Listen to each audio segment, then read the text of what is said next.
அன்பார்ந்த வணக்கம். பட்டிமன்றம் நிகழ்வு என்ற உடனேயே சிறுவர்கள் தாமாகவே வெளியேறிக் கொண்டிருக்கின்றார்கள்.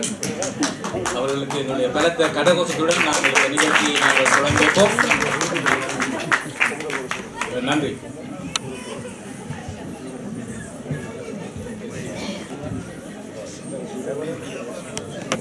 இந்த பட்டிமன்ற நிகழ்வு நீங்கள் டிவி வழியை பார்த்துருப்பீங்கள், கணக்கெல்லாம் பார்த்துருப்பீங்கள். அது மாதிரியெல்லாம் நீங்கள் இங்கே எதிர்பார்க்கக்கூடாது. அது வேறு இது வேறு, கவனமாக இருக்கணும். மற்றது இதில் நிறைய சின்ன பிள்ளைகள் இருக்கீங்கள். சின்ன பிள்ளைகளுக்கு ஒரு லிமிட்டுக்கு மேலே போனால் பிரச்சனை இருக்குது. எங்களுக்கு இந்த திருமுறை கலாமன்றம் வழங்கி இருக்கிறது சரியாக 1/2 மணி நேரங்கள் மட்டும். அதுக்கு மேலே எங்களுக்கு தரமாட்டோம். நாங்கள் இந்த பட்டிமன்றத்தை அதுக்குள்ளே நாங்கள் ஏதோ செய்து முடிக்க வேண்டும். இந்த பட்டிமன்றம் நாங்கள் எடுத்துக்கொண்டது கலகலப்பாக செய்ய வேண்டும் என்ற ஒரு ஆசையில் தான். ஆனாலும் எங்களுடைய தலைப்பு கொஞ்சம் காரசாரமாக தான் இருக்கின்றது, இறுக்கமான தலைப்பு. இன்றைய சமூக வலைத்தள ஊடகங்கள் தமிழ் மக்களுக்கு வரமா சாபமா என்ற கருப்பொருளில் இந்த பட்டிமன்றத்தை நடத்துவதற்கு இந்த அணியிலே மூவர் இருக்கின்றார்கள். மிக சாதாரணமான நடைமுறைகள் தான். ஒவ்வொருவருக்கும் தலா 3 நிமிடங்கள் வழங்கப்படுகின்றன. தலைமை பேச்சாளருக்கு மட்டும் 4 நிமிடங்கள் வழங்கப்படும். அதற்கு பிற்பாடு ஒவ்வொரு குழுவிலையும் இருந்து அவர்களுக்கு மேலதிகமாக 2 நிமிடங்கள் வழங்கப்படும். எல்லாமாக சேர்த்து நாங்கள் 1/2 மணி நேரத்துக்குள் உங்களை விடுதலை செய்து கொடுப்போம் என்று நாங்கள் உறுதியாக நம்புகின்றோம். ஊடகங்கள் தமிழ் மக்களுக்கு சாபமா வரமா என்ற தலைப்பில், முதல் வரம் என்ற தலைப்பில் பேசுறதுக்கு, அதுக்காக அணி சேர்ப்பதற்காக ஜஸ்டின் உங்கள் எல்லோருக்கும் அறிமுகமானவர், பரிசின் நிகழ்ச்சி தொகுப்பாளர், ஒரு ஆய்வாளர், பல்துறை கலைஞர். அவர் வரம் என்ற தலைப்பில் பேசுவதற்காக அவருடைய அன்போடு அழைக்கிறேன். அனைவருக்கும் வணக்கம். உங்கள் அனைவருக்கும் என்னுடைய வாழ்த்துக்கள். மிக வெகுமான சமூக வலைத்தளங்கள் வரம் 21ஆம் நூற்றாண்டில் 1/4 நூற்றாண்டை கடந்து நாங்கள் நிற்கிறோம். இன்று அவனின்றி அணுவும் அசையாது என்ற சொல் நகர்ந்து சமூக வலைத்தளம் என்று எதுவும் நகராது என்ற நிலைக்கு வந்திருக்கிறது.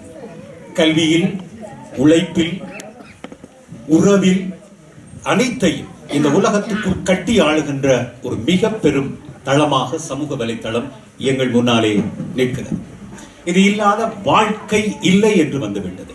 சமூக வலைத்தளங்களை தாண்டி இன்று இன்டெலிஜென்ட் ஆர்டிபிஷியல் என்கின்ற அடுத்த கட்டத்திற்கு போய்விட்டது. ஆனால் நாங்கள் தான் தமிழர்கள் இன்னும் வரமா சாபமா என்று பேசிக் கொண்டிருக்கிறோம். இந்த பெரும் வரத்தை ஒருவர் காலையிலே எழும்பி தனது வேலையை மாணவன் பார்க்கின்ற பொழுது அந்த மாணவனுக்கு தனக்கு எத்தனை மணிக்கு பாடசாலை இருக்கிறதா இல்லையா, எத்தனை மணிக்கு தொடர்ந்து வராது, என்ன செய்யலாம், என்ன படிக்கலாம், என்ன படிக்க வேண்டும் போன்ற அனைத்தையும் தேடித்தருகின்ற சமூக வலைத்தளம். ஒரு குடும்பஸ்தவன் வேலைக்கு போகின்ற பொழுது அந்த வேலைத்தளத்திலே இருந்து தன்னுடைய அடுத்த வேலைகளை எப்படித்தான் நகர்த்தலாம் என்பதை தேடி தருகின்ற சமூக வலைத்தளம். தனிமையிலே விட்டுட்டு போகின்ற எங்களுடைய பெற்றோர்களுக்கு தனிமையை களைந்து அவர்களுக்கு துணையாக, தோழியாக, தோழனாக இருக்கக்கூடிய சமூக வலைத்தளத்தை சாபம் என்று பேசுவதற்கும் உண்டு. இந்த பெரும் வரம் பெற்றவர்கள் இந்த சமூக வலைத்தளத்தை சரியாக கையாள தெரிந்தவர்கள். கையாள தெரியாமல் காலையிலே எழும்பி முருகன் படத்தையோ அல்லது அந்தோனியார் படத்தையோ போட்டுவிட்டு ஒரு 10 பேருக்கு பகிர்ந்தீர்கள் காசு வரும் என்று பார்த்து கொண்டு, நல்லது நடக்கும் என்று பார்த்து கொண்டு இருப்பவர்களுக்கு சமூக வலைத்தளம் என்பது சாபம்தான். ஆனால் ஒரு தேடலோடு உங்களுக்கு தேவையானதை தேடி பார்க்கின்றவற்றை தருகின்ற ஒரு ஊடகமாக சமூக வலைத்தளம் இருக்கிறது. ஒரு கருப்பினத்தவர் அமெரிக்காவுடைய அதிபராக வர வேண்டும் என்று ஒரு திரைப்பட கதை எழுதப்படுகிறது. அந்த கதையில் கூட கருப்பினத்தவர் தேர்தலிலே நின்று வென்றதாக வரக்கூடாது என்று ஒரு தேர்தலில் நின்ற அதிபர் வெளிநாட்டில் இருக்கின்ற பொழுது ஏற்படுகின்ற அதிர்வலைகளால் ஒரு கருப்பினத்தவர் அதிபராக வரலாம் என்று ஒரு திரைக்கதையை தயாரித்தார்கள். ஆனால் அவற்றை எல்லாம் மிஞ்சி ஒரு கருப்பினத்தவர் அமெரிக்காவின் அதிபராக வர முடியும் என்று பராக் ஒபாமா அவர்களை கொண்டு வந்து நிறுத்தியது அவருடைய புத்தகத்தில் எஸ் வி கேன் என்ற புத்தகத்தில் பாருங்கள். யூடியூப் தளம் மட்டும்தான். ஒரு அமெரிக்க ஜனாதிபதியினுடைய ட்விட்டர் தளத்தை நீ சட்டத்துக்கு புறம்பாக இருக்கிறாய் என்று தடுத்து நிறுத்தும் தகுதி சமூக வலைத்தளத்துக்கு இருந்தது. இன்று பார்த்தீர்கள் என்றால் சரியாக தேடி பார்த்தால் உங்களுக்கு தெரியும், பாடசாலையிலே கல்வி கற்கின்ற, அது மேல்நிலை பள்ளியிலே, கல்லூரிகளிலே பல்கலைக்கழகங்களிலே படிக்கின்ற மாணவர்கள் தங்கள் முதலாவது ஆண்டை முடித்துக் கொண்டு 2ஆம் ஆண்டுக்கு போகின்ற பொழுது தனது முதலாவது ஆண்டிலே தனக்கு இலக்கியம் சார்ந்து கணக்கு சார்ந்து பல்வேறுபட்ட சிக்கல்களை நான் எப்படி எந்த நூல்களிலே இருந்து எந்த வழியிலே இருந்து நான் நிரூபிக்கொண்டேன் தேடிக்கொண்டேன் என்ற அனுபவ பகிர்வுகளை அவர்கள் செய்துவிட்டு போகிறார்கள். அது 1ஆம் ஆண்டு படிக்கின்ற மாணவனுக்கு புத்தகமாக மாறுகிறது. அது அவனுக்கு ஒரு அனுபவமாக மாறுகிறது. தேடுகின்ற வழியை காட்டி கொடுக்கிறது. இது உங்களுக்கு சாபமா? எனவே எது சாபம் எது வரம் என்பதை எங்களுடைய புத்தியில் நாங்கள் தேடிக்கொள்ள வேண்டும். அழகாக சொல்வதாக இருந்தால் உங்களுடைய விரல் சமூக வலைத்தளத்தில் எதனை முன்மொழிகிறதோ அதனைத்தான் அது உங்களுக்கு வழிமொழி. நீங்கள் சரியானவற்றை தேடி சரியாக முன்னேற வேண்டும். முன்னேற தெரியாமல் நாங்கள் இருந்து கொண்டு இதுவரையும் எங்களுடைய இனம் ஏன் வெளியேறாமல் இருக்கிறது என்று பார்த்தீர்கள் சொன்னால் இப்போவும் நாங்கள் பழைய பழைய விடயங்களை கதைத்து தமிழ் உயர்ந்தது, இலக்கியம் உயர்ந்தது, கவிதை உயர்ந்தது, கட்டுரை உயர்ந்தது, தமிழ் எப்பயோ தோன்றியது கதைத்துக் கொண்டிருக்கிறோமே தவிர இன்றைக்கு அந்த தமிழை உலகிற்கு எழுதி காட்டாமல் நாங்கள் செல்கிறோம். தமிழர்கள் என்று அடையாளப்படுத்தாமல் நாங்கள் சென்று கொண்டிருப்பதற்கு காரணம் இந்த முன்னேற்றமான ஓட்டகரமான சம்பவங்களோடு நாங்கள் சேர்ந்து ஓடாமல் தனித்து ஒரு குழுவாக நின்று கொண்டிருக்கிறோம். எனவே சமூக வலைத்தளங்களுடைய அதனுடைய முற்போக்கான அதனுடைய சரியான போக்கை நாங்கள் கண்டுபிடித்து அதனுடைய பாதையிலே நடந்து நாங்களும் முன்னேற இது ஒரு வரம் என்று சொல்லி விடைபெறுகின்றேன். நன்றி. சரியான போட்டி. நான் இந்த ஜஸ்டின் இப்படி பேசின ஒரு காலம் காணையில் நேரத்தோட கடுமையாக போட்டி போட்டு ஓடியிருக்கிறார். தன்னுடைய நேரத்துக்குள்ள முடித்து விட்டார். நன்றி. அடுத்ததாக இங்கே எதிர்த்தரப்பிலே வாழ்வதற்காக சாபம் என்ற தலைப்பில் வாழ்வதற்காக அதன் அணித்தலைவர் லோகதாஸ் அவர்களை அழைக்கின்றேன். அவர் உங்களுக்கு எல்லாருக்கும் தெரியும். அவரும் ஒரு பல்துறை கலைஞர், மேடை பேச்சாளர், பட்டிமன்ற பேச்சாளரும் கூட.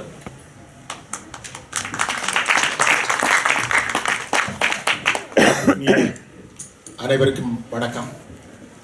அன்னை தமிழுக்கு வணக்கம். அறிவுசார் சபைக்கு வணக்கம். அரங்கத்தில் வீட்டிருக்கின்ற எனது தலைப்பு சார்பாக பேச வந்தவர்களுக்கும் எதிர்த்தரப்பு சார்பாக பேச வந்தவர்களுக்கும் வணக்கம். சமூக வலைத்தளம் சாபமா வரமா? வரம் என்று சொல்லி சென்றிருக்கிறார் எதிர்த்தரப்பு தலைவர். நாங்கள் சாபம் என்று சொல்கின்றோம். 2-3 தகவல்களை முன்னுக்கே தந்து விடுகின்றேன். ஒலி வாங்கி சரியா வேலை செய்தோ தெரியல. வேலை செய்கிறோம். நன்றி.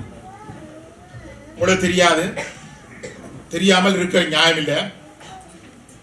இந்த டெலிகிராம் செயலியின் உரிமையாளர் பவல் துரோ ஆகஸ்ட் மாதம் கைது செய்யப்பட்டவர். என்னத்துக்காக என்றால் அவருக்கு கடந்த வாரம் வழக்கு நடந்திருக்கிறது நீதிமன்றத்தில்.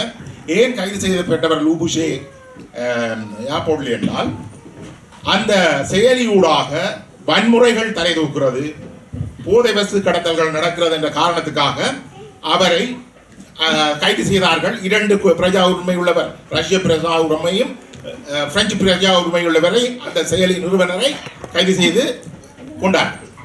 அது ஒன்று. 2வதாக ஆஸ்திரேலியாவில் புதிய சட்டம் ஒன்று நிறுவப்பட்டிருக்கிறது.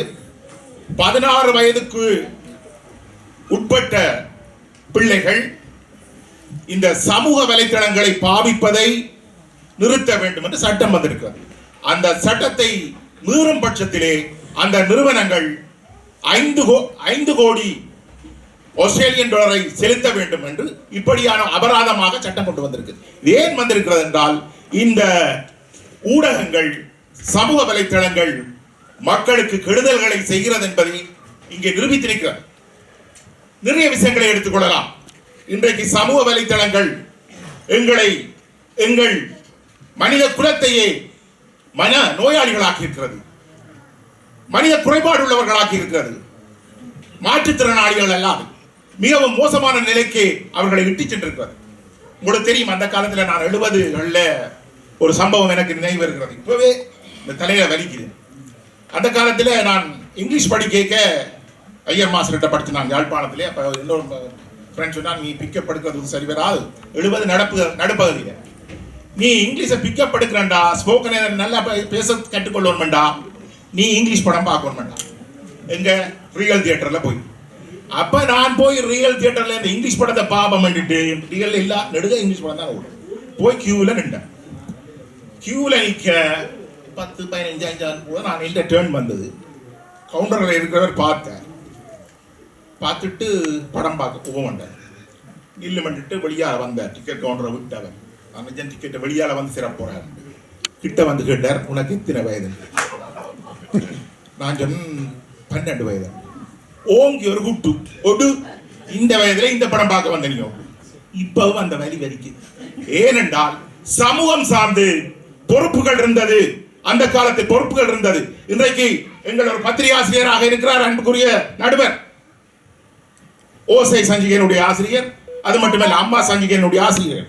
ஒரு பதிவை, ஒரு பத்திரிகை செய்தியை அல்லது போனால் ஒரு கவிதையை, ஒரு ஆக்கத்தை அவர் கத்தரிக்காமல் இது தகுதியானதா அதுக்கு தகுதியற்றதா என்று பார்த்து தான் அதை விடுவார்.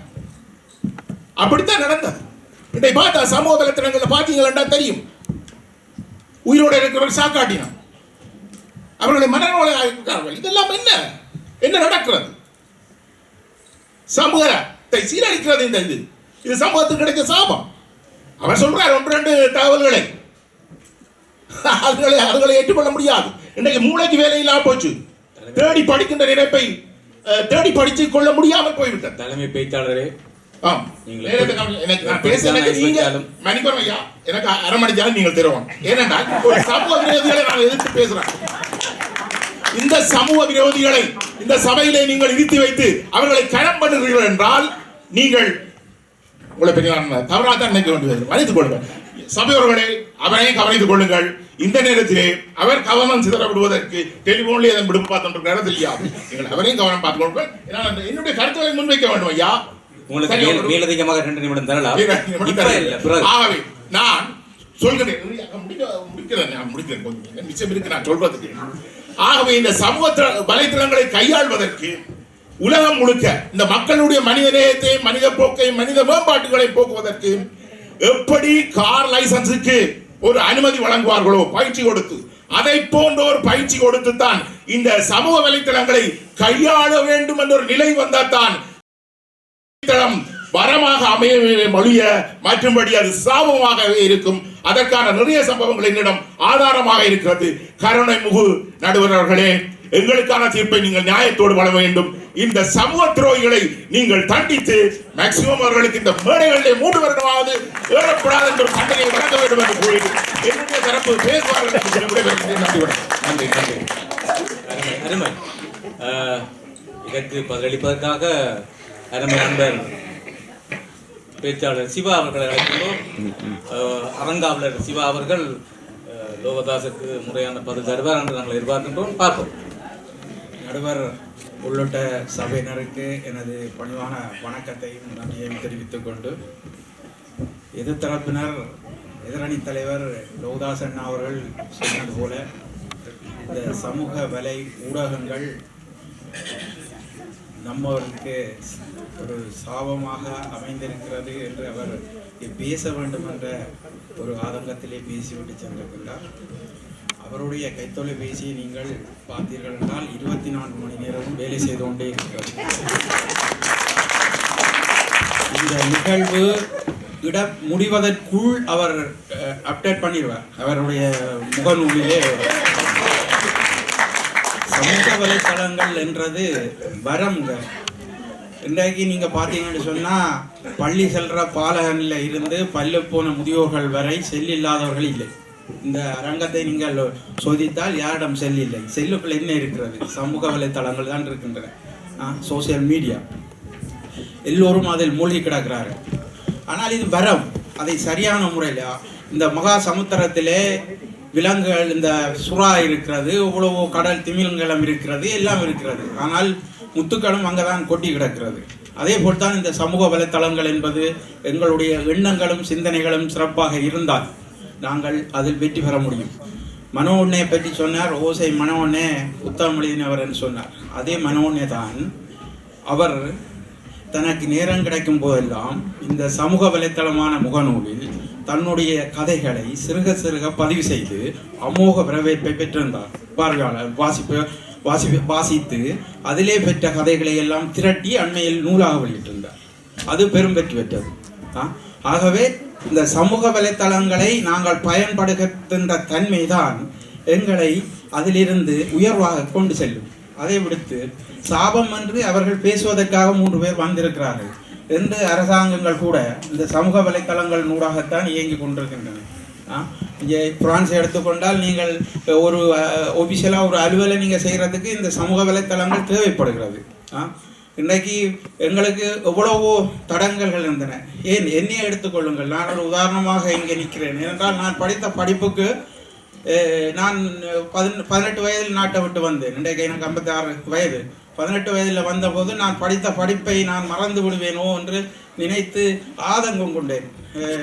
நான் வகுப்பிலே ஒரு கெட்டிக்கார மாணவனாக இருந்த போதிலும் நான் நாடு ஓடி ஓடி வந்து கடைசியிலே இங்கே பிரான்ஸில் வந்து சேர்ந்த போது இந்த படிப்பெல்லாம் மறந்து போயிருக்குமோ, அன்றைக்கு அதிபர் எனக்கு முதுகில் அடித்ததெல்லாம் அப்போ ஞாபகம் பெறும். இப்படி இவ்வளோ கஷ்டப்பட்டு படித்தா எல்லாத்தையும் மறந்து போட்டு இங்கே ரெஸ்டாரண்ட்டில் கூப்பாளி கொண்டும் இதை செய்து கொண்டு இருக்கிறோமே இந்த படிப்பெல்லாம். அப்போ தானே இந்த சமூக வலைத்தளம் வந்து எனக்கு ஒரு வரமாக அமைஞ்சுது. இந்த சமூக வலைத்தளத்தில் நானும் அதை பார்த்தேன், எழுத வலிக்கிட்டேன். இதால் ஏதோ ஒரு நல்ல பணிகளை செய்யலாம்ன்றேன். அந்த நேரத்தில் தான் எங்கள் நாட்டில் எந்த சூழல் கருத்தில் உண்டு. நாங்கள் ஒரு அன்னதான அறக்கட்டளையை நான் துவங்கினேன். நீங்கள் நம்ப மாட்டீர்கள், என்னை தெரிந்தவர்களுக்கு தெரியும். இந்த சமூக வலைத்தளம் தான் என்னை இன்றைக்கு 4017 தடவைகள் வடக்கு கிழக்கு மலையம் உட்பட ஒரு அன்னதான பணியை செய்வதற்கு இந்த சமூக வலைத்தளம் தான் என்னை இந்த மேடையில் பேசுவதற்கு கூட இந்த மனோனை நன்றி சொல்கிறேன். மனோனை என்ன திருமலை கலாமன்றத்தின் 3வது தடவை இதில் நான் நிற்கிறேன். ஏற்கனவே அன்புக்குரிய சூரியண்ணா அவர்கள் மேடையில் நான் நின்றேன். அதுவும் மனோன்னு தான் ஒரு நிகழ்வில் என்னை 4வது தடவை நிற்கணும் நேரத்துக்கு முடிக்கும். ஆகவே இந்த சமூக வலைத்தளங்கள் வந்து இன்றைக்கு இதயத்தோட ஒன்றி போச்சுங்க. அழுகிறான், சிரிக்கிறான், கள்ளக்காதல், காதல் இதெல்லாம் இதில் நிறைஞ்சு கிடக்கு. ஆனால் நல்லது கெட்டது வந்து அதை தெரிந்து நாங்கள் அதை கையாண்டோம்னு சொன்னால் அதில் வெற்றி பெற முடியும். இன்றைக்கு இவ்வளவு பேர் வெற்றி பெற்றிருக்கிறார்கள், வெற்றி பெற்றுக் கொண்டிருக்கிறார்கள். ஆகவே சமூக வலைத்தளங்கள் என்பது எங்களோட பிரிக்க முடியாது, இதயத்தோட இணைஞ்சு போச்சுங்க. அவ்வளவுதான். இதுல இருந்து இது அவர்கள் எதிரணியில பேசுறது அவர்கள் பேச வேண்டும் என்பதற்காக வந்திருக்கிறார்கள் ஒழிய அவர்களும் இதோட இணைந்தவர்கள் தான். ஆகவே சமூக வலைத்தளங்கள் ஊடகங்கள் தமிழ் மக்களை பொறுத்த மட்டில் மிகப்பெரிய வரமாகவே இருக்கிறது. அதை சரியான முறையிலே நாங்கள் பயன்படுத்தினோம் என்றால் வளர்ச்சியின் உச்சத்துக்கு செல்கிறார்கள்.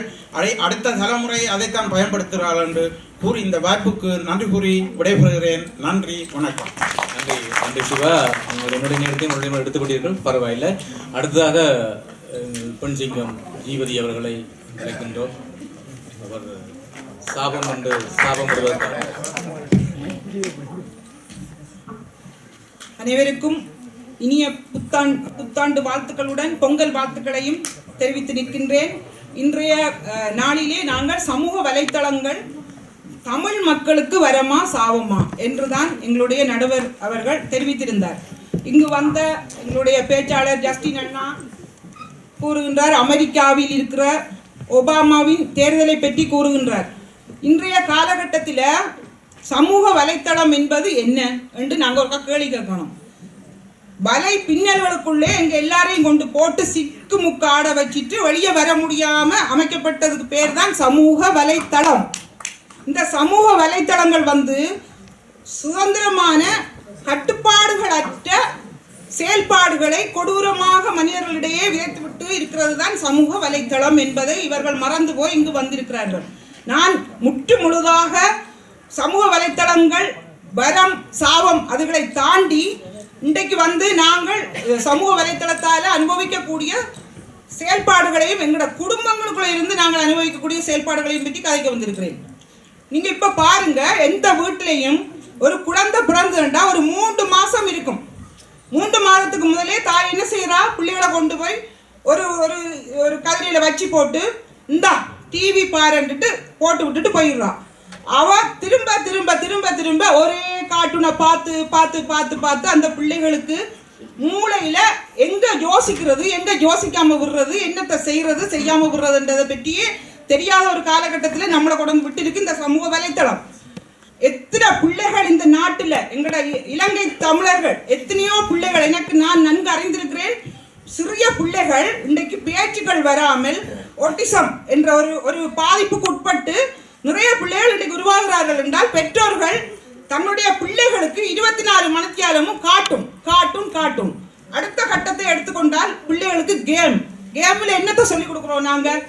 வீடியோ கேமில் ஆமியும் டெரரிஸ்டும் அல்லது ஒரு பெரிய மிருகம் ஒரு சிறிய மிருகத்தை விழுங்குவது போல அந்த பிள்ளையின் எண்ண ஓட்டம் எவ்வளவு ஒரு வன்மையான, இந்த நாட்டுக்கு எவ்வளவு ஒரு வன்மையான ஒரு ஒரு ஒரு அறிவை அவருக்கு அந்த அந்த கேம் வந்து கொடுக்குமென்றதை பற்றி நாங்கள் யோசிக்கணும். மூன்றாவது, காலையில் எழும்பின உடனே டாய்லெட்டுக்குள்ளே போகும்போதே நாங்கள் போனோட தான் போகிறோம். திருப்பி வீட்டில் குளிக்கும் போது டூஷுக்கு கொண்டு போகிறோம்.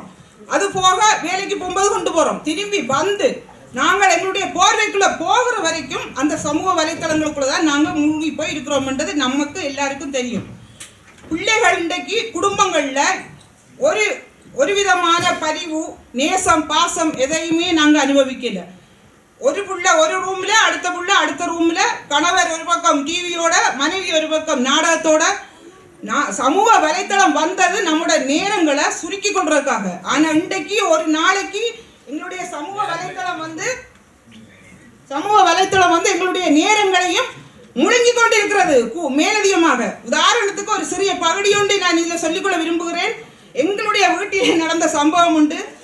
இடியப்பத்துக்கு சம்பலும் பின்னேறம் செய்த ஒரு சத்துணவு மாவுன்னு சொல்லுவோம். அதுவும் ரெண்டும் ஒரே கலரில் இருக்கும். சம்பலும் அதே கலர், சத்துணவு மாவும் அதே கலர். நான் மேசையில் சாப்பாடை கொண்டு வச்சிருந்தேன். என்னுடைய கணவர் சாப்பிட்டு கொண்டிருந்தார். நான் அங்கிருந்து வரும்போது அவர் இடியப்பத்துக்கு சத்துணவு மாவை வச்சு சாப்பிட்டு கொண்டிருந்தார். கையில் போன் இருந்தது. போனை பார்த்து சாப்பிட்டு கொண்டிருந்தார். நான் கேட்டேன், என்னப்பா சாப்பிட்றீங்க? இடியப்பம் சம்பல் கறியை எடுத்து வச்சு சாப்பிட்றேன். இடியப்பமா? எங்கே இருக்கு? சம்பல் எடுத்து வச்சு சாப்பிட்டு கொண்டிருக்கிறேன். நான் கேட்டேன்னா, எது சம்பல்? இது பின்னேறம் செய்த சத்துணவு மாவு. இன்றைக்கு சாப்பிடும்போது நாங்கள் என்ன சாப்பிட்றோம், என்ன சாப்பிடலேன்னு தெரியாத அளவுக்கு தான் எங்களுடைய வாழ்க்கை போய்கொண்டிருக்கிறதை நான் இந்த வேளையிலே பதிவு செய்ய விரும்புகிறேன். அதே போல்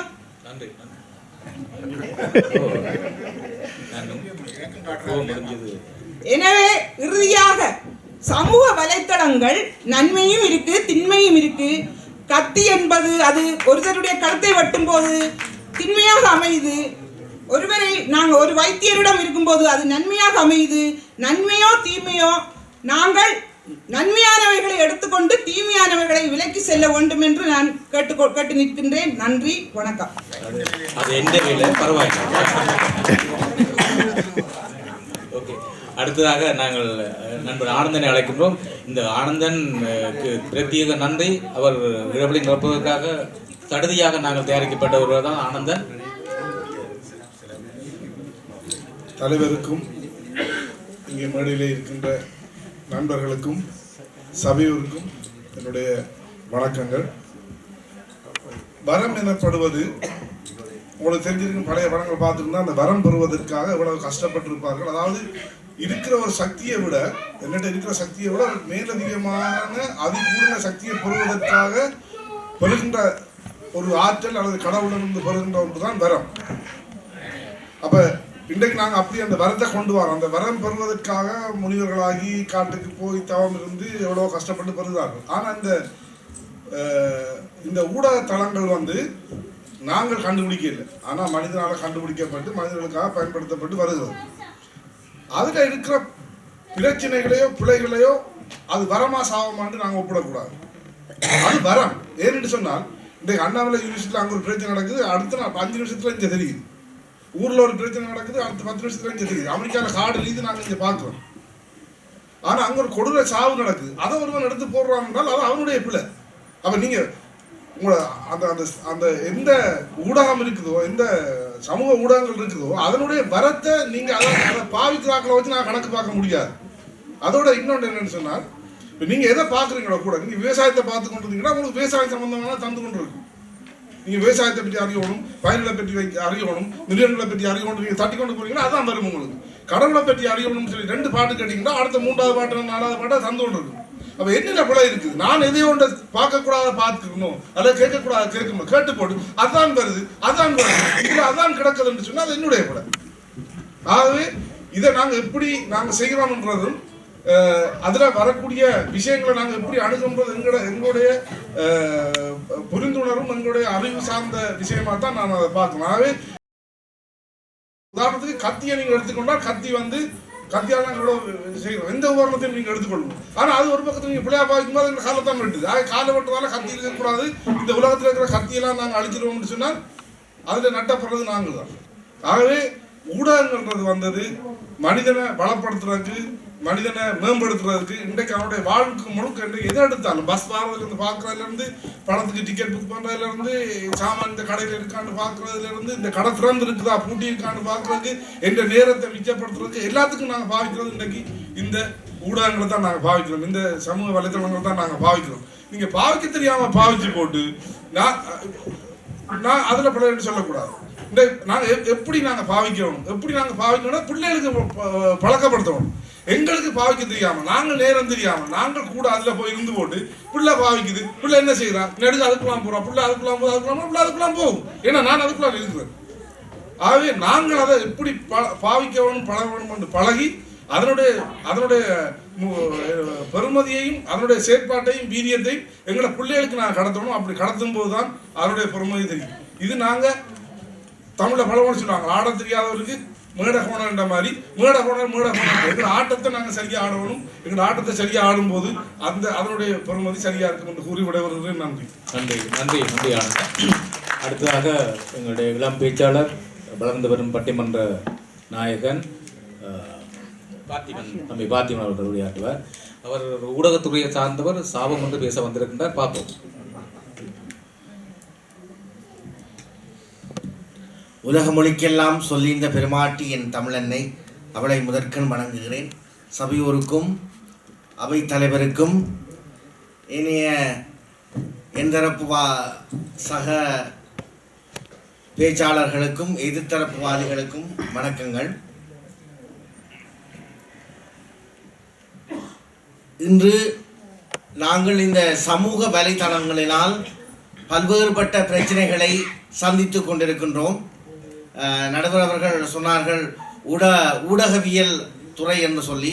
உண்மையிலே எங்களுடைய இந்த ஊடகவியல் துறையை இன்று மிகப்பெரிய ஒரு கேள்விக்குறியான ஒரு நிலையில் தான் இருக்கிறது.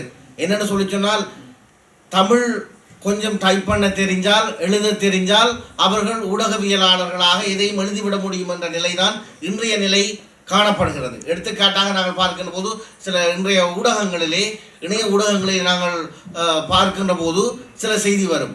பேருந்தில் முதியவருக்கு இளம்பெண்ணுக்கும் நடந்தது என்ன தெரியுமா? உடனே பரபரப்பாக நாங்கள் அந்த நியூஸை பார்ப்போம். அங்கே போனால் அந்த முதியவர் டிக்கெட் இல்லாமல் இருப்பார், அந்த இளம்பிள்ளை டிக்கெட் எடுத்து கொடுத்துருக்கு. இதுதான் நடந்திருக்கும். அப்போ அங்கே உள்ள செய்திக்கும் அந்த தலைப்புக்கும் சம்பந்தமே இல்லாமல் இருக்கும்.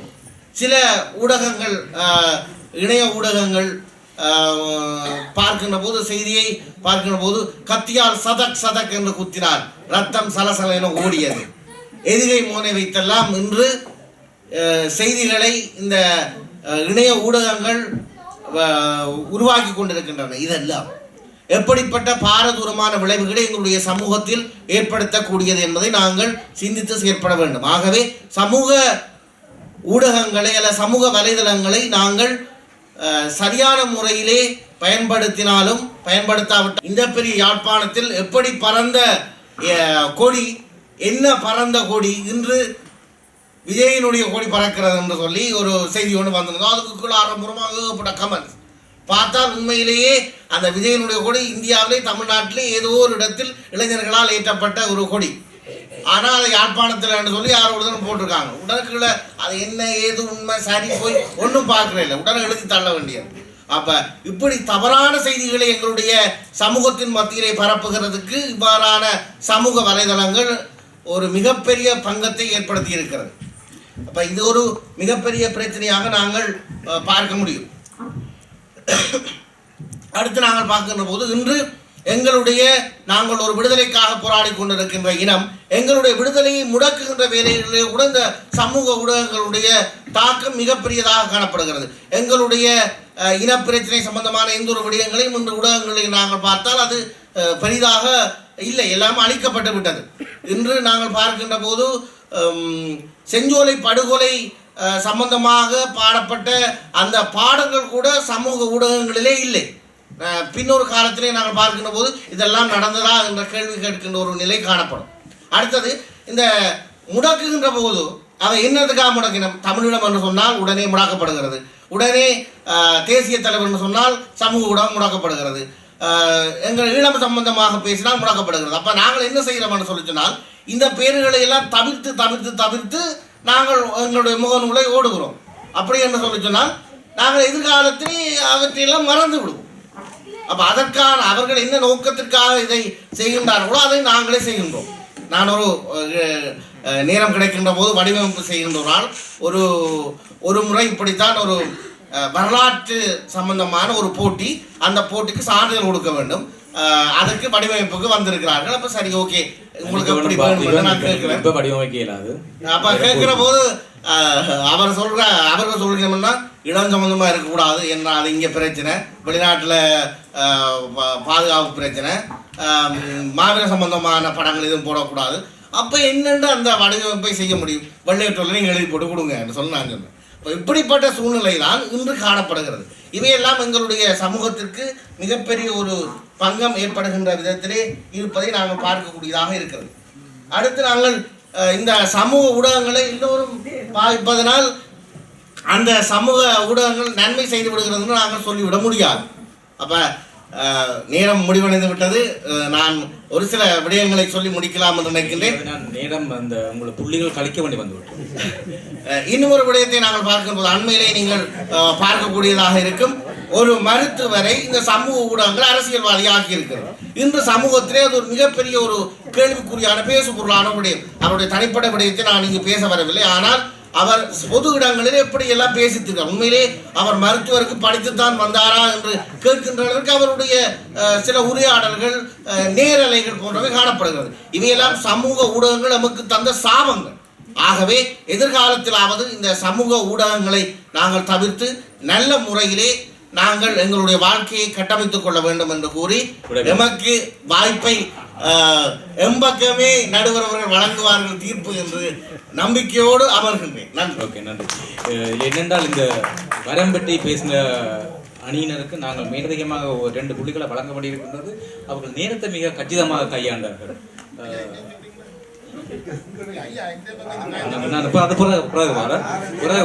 இப்ப கிட்டத்தட்ட எங்கிட்ட நேரம் முடிஞ்சது. மந்தமாக என்ன பார்த்துக்கொண்டிருக்க தெரியல, எல்லாம் முடிஞ்சது. இருந்தாலும் பரவாயில்ல. தலைமை வைத்தாளர்கள் என்னுடைய நிலைமையை கவனத்தில் கொண்டு பார்த்தீங்கன்னா எல்லாருமே நேரம் கூட பேசினார்கள். காரணம் பொய் பேசுவதற்கு சுற்றி வளைக்க வேண்டி இருக்கிறது. நாங்கள் நேரத்தோடு பேசினோம். லூர்து மாதா தண்ணி கொண்டு வந்து குடிச்சு பேசினா வெளியிடாமல் நினைக்கும் முட்டாள்தனம் உள்ளவர்களுக்கு சமூக வலைத்தளம் பிடிக்கும். சமூக வலைத்தளத்தை பற்றி பேசுகின்ற பொழுது மீன் வலை போல கட்டி வச்சிருக்காமன்னு சொல்றேன். கார்ட்டூனுக்கும் அதாவது வந்து கேம்ஸுக்கும் சமூக வலைத்தளத்துக்கும் என்ன வேறுபாடும் தெரியாமல் வந்து பேசியவர்களோடு பேச வந்தனே என்று நான் வேதனைப்படுகிறேன். முதலில் சமூக வலைத்தளம் என்றால் என்ன என்று அறிந்து கொள்ளுங்கள். பனாசிமா என்ற ஒரு தொலைக்காட்சி ஒரு ஊடகத்தை நடத்தி அதனுடைய லிங்கை தனது எங்களுடைய வாட்ஸ்அப்ல மெசஞ்சர்ல எல்லா இடமும் அனுப்பி பார்க்க பண்ணி போட்டு இங்க வந்து ஊடகம் பிழை என்று பேசுவது எவ்வளவு கீழ்த்தரமான ஒரு பேச்சு. எங்களை பார்த்து சமூக விரோதிகள் இவர்களை பேசப்படக்கூடிய, ஏனென்றால் நாங்கள் உண்மையை சொல்லிவிடுவோம், தங்களை போய் உடைத்து விடும்.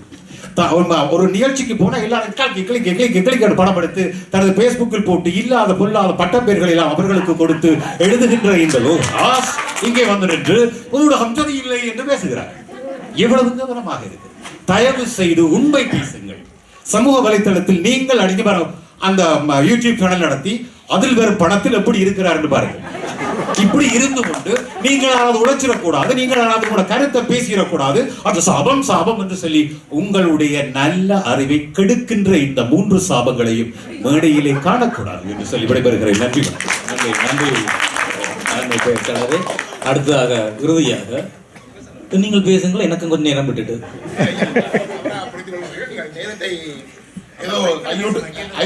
கையூட்டு ஏதோ வேண்டி விட்டு ஐயா மனித கொள்ள வேண்டும்.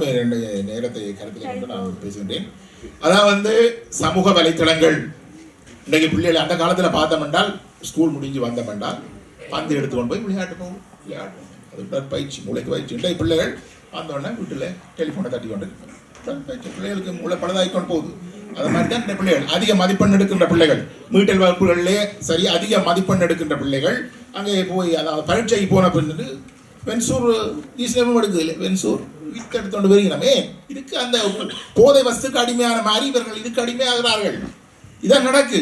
அன்றைக்கெல்லாம் உறவுகளுக்கு பிரச்சனை வந்து கணவன் மனைவிக்கு பிரச்சனை வந்துடும், இல்லாட்டி அப்பா பிள்ளைக்கு பிரச்சனை வந்துடும். பிரச்சனை வந்தால் அது சண்டையை முடிஞ்சு தீர்வு வந்துடும். உடனே ஒரு அரை மணி நேரத்தில் அந்த தீர்வு வந்துடும். இன்றைக்கு அப்படி இல்லை. இந்த சமூக ஊடகங்களில் பிறாக போய்கொண்டு அது பிரிவாக போடும். அதே ஆளையாள் மூலைக்கு இருந்தோண்டு அங்காலே ஒரு மூலைக்கு இருப்பினான், இங்கே ஒரு மூலைக்கு போயிருப்பினான். இப்படியே டெலிஃபோனை பார்த்துக்கொண்டு ஃபேஸ்புக்கோ டிக்டாக்கோ யூடியூப்போ இதை பார்த்துட்டு அப்படியே கோபத்தோட விரிசலை உண்டாக்கி கொண்டு இருக்குது. இதுதான் நான் சமூக துரோகம் என்று சொல்கிறேன். அப்போ இந்த சமூக விரோதிகள் விளங்காமல் வந்து எங்களோட கத்திக்கொண்டு நிற்கிறேன். நல்ல பக்கத்தை மட்டும் சொல்லி கொண்டு நிற்கிறேன். நான் சொல்கிறேன் அது வரம் என்றால் இல்ல நான் அதாவது நேரத்தை கருத்தில் கொண்டு சமராயம் சொல்லிட்டு போடாது. அதாவது நல்ல மட்டும் சொல்லிக்கொண்டு நிற்கிறேன். ஆகவே இது சாபம் என்று நாங்கள் சொல்றோம். ஆகவே நான் சொல்றேன் இது எப்படி வரும் என்றால் கார் லைசன்ஸ் எடுக்கிற மாதிரி இதுக்கு ஒரு கட்டுப்பாடு விதித்தாத்தான், அந்த வகையிலே கட்டுப்பாடு விதித்தாத்தான் இதை.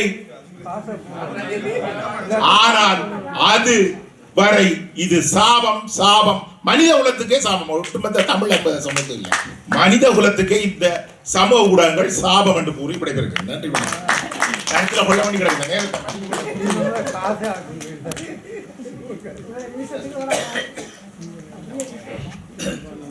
இந்த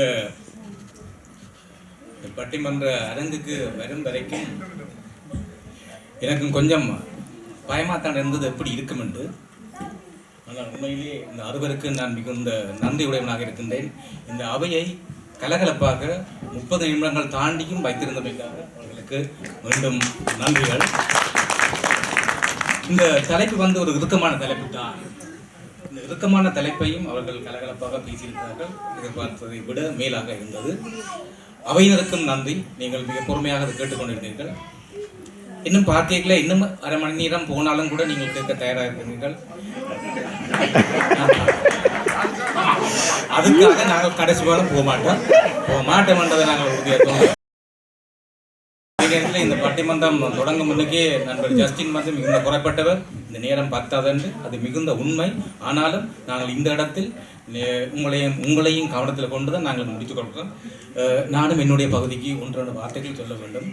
இந்த அவர்களுடைய விவாத போக்கில் நீங்களே புரிந்து கொண்டிருப்பீங்கள். நான் தீர்ப்பு சொல்ல வேண்டிய அவசியமில்லை. நீங்களே நடுவர்கள், நீங்களே பேச்சாளர்கள், நீங்களே நடுவர்கள், நீங்களே கருத்தாளர்கள். உங்களுக்கு தெரியாத ஒன்றுமல்ல. நீங்களே முடிவு எடுத்துக்கொள்ளுங்கள், பிரச்சனை இல்லை. அதே நேரத்தில் இந்த தலைப்பு தொடர்பாக சில கருத்துக்களை பகிர விரும்புகின்றேன். இந்த சமூக வலைத்தள ஊடகங்கள் வந்து மிக முக்கியமானவை. இந்த உலகத்தை ஆக்கவும் முடியும், அழிக்கவும் முடியும். அதை பலரும் குறிப்பிட்டது போல அதை இந்த விஞ்ஞான கருவிகளையும் கூட நாங்கள் பாவிக்கிற முறையில் பாவித்தால் அது நல்லது, இல்லாவிட்டால் அழிவைத்தான் கொண்டு வரும். அதிலும் இந்த சமூக வலைத்தளங்கள் மிக முக்கியமானவை. முன்பு வந்து ஊடகம் என்று சொல்லப்படுகின்றது. ஊடகர்கள் மிகுந்த அறம் சார்ந்தவர்களாக, பொறுப்பு வாய்ந்தவர்களாக இருந்தார்கள். இன்று அந்த நிலைமை மாறிவிட்டது. எவரும் ஊடகராகலாம். முகநூல் தளங்கள் வைத்திருப்பவர்களெல்லாம் ஊடகர்கள் தான். யூடியூப் தளம் வைத்திருப்பவர்களெல்லாம் ஊடகர்கள் தான். இந்த நிலை வளர்ந்து கொண்டு போக அவர்கள் தங்களுக்கு தீனி ஏற்பதற்காக கண்ட செய்திகள், கண்ட வதந்திகளை எல்லாம் போட்டுக்கொண்டு போக நேரமில்லாத அவசர உலகத்தில் எல்லோரும் அதை விழுங்கிவிட்டு போகின்றார்கள். ஜனநாயகம் என்பது உலகத்திலே மிக முக்கியமான, இன்றைய உலகத்திலே தீர்க்கப்பட முடியாத ஒரு அம்சம். ஜனநாயகம் இல்லாமல் இயங்க முடியாது. ஆனால் இந்த ஜனநாயகத்திலும் வந்து கோளாறு இருக்கின்றது, மிக நுட்பமான கோளாறு. அவர்கள் என்ன சொல்லுகிறார்கள் என்றால், இந்த இன்றைக்கு ஒரு ஆட்சி அதிகாரம், பெரும்பான்மையை ஆட்கள் வாக்களித்தால் அவர்கள் ஆட்சிக்கு வருகிறார்கள். ஆனால் இந்த பெரும்பான்மை மக்களுடைய கருத்துக்கள், அவர்களுக்கு கருத்துக்களை கொடுப்பது ஊடகங்கள். இந்த ஊடகங்கள் என்னத்தை கொடுக்கின்றதோ அதைத்தான் மக்கள் அவர்கள் அப்படியே விழுங்கிவிட்டு அவர்கள் கருத்தாக எடுத்துக்கொள்கிறார்கள். இந்த ஊடகங்கள் தான் மிக நுட்பமாக கருத்துக்களை விதைத்துக் கொண்டிருக்கின்றன. இந்த ஊடகங்களை பெரிய பெரிய வணிக முதலைகள் உலகத்திலேயே அப்படித்தான் இருக்கின்றது. அது இலங்கையின் விதிவிலக்கல்ல. மிகப்பெரிய வணிக முதலைகள் மறைமுகமாக ஊடகங்களை விலக்கி வேண்டி வைத்திருக்கிறார்கள், கருத்துக்களை விதைப்பதற்காக திட்டமிட்டபடி. இன்றைக்கு அது ஊடகங்களுக்கு அங்கால இந்த யூடியூபர்ஸை வந்து இன்னும் சுகமாக வாங்குகிறார்கள். காலை நேரை மாலம் எல்லாருமே நாங்கள் யூடியூப் இந்த ஊடகங்களுக்கு அடிமையாக கிடக்கின்றோம். நாங்கள் சரியாக திட்டமிட்டு செய்திகளை பகுப்பாய்வு செய்கிறதுக்கு நேரம் இல்லாமல் இருக்கின்றோம். இந்த நேரம் இல்லாமல் ஒற்றை இரட்டை செய்திகளை அப்படியே விழுங்கிவிட்டு நாங்கள் அப்படியே கருத்திலே கொண்டிருப்பவா இருந்தால் இது சமூகத்துக்கு, தமிழ் மக்களுக்கு மிக பேர் அழிவாக அமையும் என்பது என்னுடைய தாழ்மையான கருத்து. அதே நேரத்தில் இந்த வாதிட்டவர்கள் அவர்கள் 2 பேருமே நான் அந்த வாதத்தின் அடிப்படையில் நான் தீர்ப்பு வழங்க முடியாது. வாதத்துக்கு அப்பாற்பட்டு என்னுடைய இந்த ஊடகம் தொடர்பான இந்த கருத்தை முன்னுக்கு வைக்கின்றேன். இந்த ஊடகங்கள் இன்றைக்கு அந்த சிறிய காலங்களுக்கு முன்னர் எழுத்தாளர்கள் சீரியஸ் எழுத்தாளர்களாக இருந்தார்கள். அவர்கள் எழுதும்போது மிக நுண்மையான தகவலை திரட்டி தகவலுக்கு அழுத்தம் கொடுத்து எழுதி கொண்டிருந்தார்கள். இன்றெல்லாம் அப்படி கிடையாது. எல்லாம் ஃபாஸ்ட் ஃபுட் உலகம். எழுத்தாளர்களும் அப்படி ஆகிவிட்டார்கள். நுனிப்புள் மேய்வது போல மேலாளர்கள் கருத்துக்களை தள்ளிவிட்டு போகின்ற பொழுது அந்த ஊடகத்துறையை கேள்விக்குள்ளாக இருக்கின்றது. ஆகவே இன்றைய இந்த பட்டிமன்றத்துக்கூடாக நாங்கள் உங்களுக்கு தருகின்ற செய்தி, ஊடகங்களை மட்டும் நீங்கள் நம்பியிருக்காது, பகுத்தறிவு கொண்டு செய்திகளை பகுத்து ஆராய்ந்து நீங்கள் உங்களை வளர்த்துக்கொள்ளும், எங்களை நாங்கள் வளர்த்துக்கொள்ள வேண்டும் என்று சொல்லி இந்த இடத்திலே இந்த நேரத்தை ஒதுக்கி தந்த திருமண கலாமன்றத்துக்கு நன்றி கூறி, பொறுமையாக இருந்த உங்களுக்கு நன்றி கூறி விடைபெற்றுக் கொள்கின்றோம். நன்றி, வணக்கம். இதுவரை நேரமும் பாரிஸின் முன்னணி கலைஞர்கள் வழங்கிய பட்டிமன்றம் நிகழ்வினை கண்டுகளித்தீர்கள். அவர்களுக்கு திருமண கலாமன்றத்தின் சார்பிலே பாராட்டுகளையும் வாழ்த்துக்களையும் இந்த வேளையிலே தெரிவித்து நிற்கின்றோம். நீண்ட நேரம் நிகழ்வு